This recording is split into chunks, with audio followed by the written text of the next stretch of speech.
Nikiwa sina hela nakuwa na mawazo mazuri ya kimaendeleo. Ila ngoja nzipate sasa.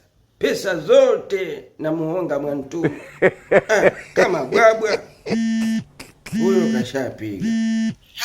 Halo. Futa baba, hilo nimekumisi shule wao. Kuna issue gani? Nasoro jamani, mbona huko romantic nimekwambia nimekumisi baby. Bana wewe sema mimi sina pesa sasa hivi. Sasa Nasoro jamani, bibi wangu unajua kila nikikupigia nataka pesa. Mimi najua nakaribia kupokea mshahara, ushaanza kujibebisha. Mimi pesa sina. Sikiliza Nasoro, mimi sina shida ya pesa zako. Nataka nikutoe out nikupeleke beach. Unataka unipeleke beach? Ndio, na nimekununulia nguo za beach Nasoro, na ulivyo handsome hivyo. Nguo za beach umenunua wapi hizo? Nimenunua kwa Pelela Beach Wear, wapo Tabata pale Dar West. Wana nguo nzuri. Kweli? Ndio Nasoro, futa hilo. Kwa hiyo weekend hii nitatoka na wewe kwenda beach. Jiandae. Sasa hii tatizo shepu. Umeanza hivyo, shepu imefanyaje? Kibanio hicho Mwantumu. Wewe kwa kibanio kwa namna gani? Sasa unabisha nini shepu mshumayo? Bwana Soro. Wewe unanitaka? Nishanunua nguo. Wewe nunua hayo mashati niletee.